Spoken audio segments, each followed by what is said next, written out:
Setiap musim panas, kota Nanning berubah menjadi surga buah gratis. Pohon nangka, mangga, jambu, hingga leci, semuanya tumbuh subur di pinggir jalan. Bukan cuma sebagai peneduh, tapi benar-benar berbuah dan bisa dimakan. Yang lebih mengejutkan lagi, semua buah itu boleh dipetik tanpa bayar.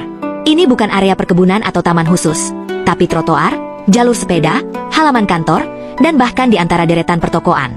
Begitu musim panen datang, suasana kota pun berubah. Anak-anak kecil ikut memungut buah yang jatuh, warga membawa kantong kain, dan siapapun yang lewat bisa berhenti sejenak untuk ikut menikmati panen tahunan yang sudah jadi tradisi ini. Tapi di balik keramaian yang tampak spontan itu, ada kerja keras dan perencanaan yang rapi. Setiap hari selama musim buah, tim dari Dinas Taman Kota berkeliling memantau kondisi pohon.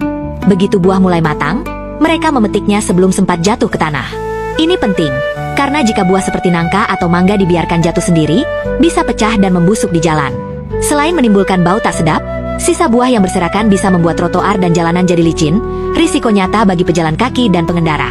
Maka proses panennya tidak dilakukan sembarangan. Tim memakai tangga khusus, alat pengait panjang, dan kantong besar untuk menampung hasilnya.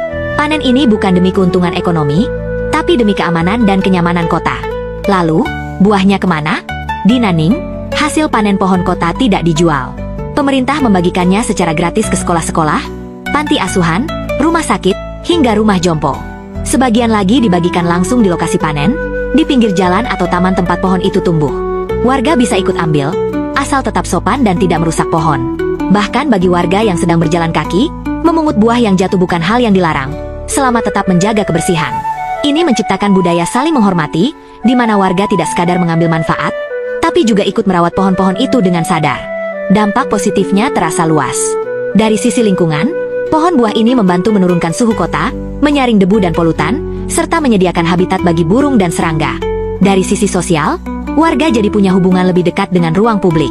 Mereka tidak sekadar lewat di bawah pohon, tapi ikut memperhatikan kapan berbunga, kapan berbuah, dan kapan harus dipanen. Anak-anak tumbuh dengan pengetahuan alami tentang musim dan jenis pohon, sementara orang dewasa merasa kota ini benar-benar milik bersama. Bagi institusi sosial yang menerima buah gratis, ini juga mengurangi beban biaya makan. Semua pihak diuntungkan, tanpa harus membeli atau membayar.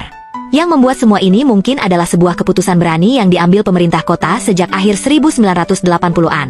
Saat kota lain fokus menanam pohon pelindung atau tanaman hias, Nanning memilih jalan berbeda, menanam pohon buah. Iklim panas dan lembab khas Tiongkok Selatan sangat cocok untuk tanaman tropis. Maka mereka mulai menanam mangga, jambu, nangka, leci, bahkan rambutan. Strategi ini dilakukan bertahap, dan hari ini hasilnya terlihat jelas. Lebih dari 20.000 pohon buah tersebar di seluruh kota, dari jalan protokol sampai gang sempit di kompleks permukiman. Filosofinya sederhana. Kalau bisa menanam sesuatu yang memberi manfaat langsung, kenapa tidak? Kini, pendekatan ini mulai dilirik kota-kota lain di Tiongkok. Tapi Nanning tetap dikenal sebagai pelopornya. Dan mungkin, kisah kota ini bisa jadi inspirasi. Bayangkan kalau di kotamu, pohon buah bukan hanya ada di halaman belakang rumah, tapi juga di trotoar, taman, dan jalur hijau. Setiap orang bisa merasakan panen, bukan hanya petani. Pohon jadi penghubung antara kota dan warganya. Sebuah pengingat bahwa membangun kota bukan hanya soal infrastruktur, tapi juga tentang bagaimana menjadikan ruang publik terasa hidup, bermanfaat, dan benar-benar dimiliki bersama.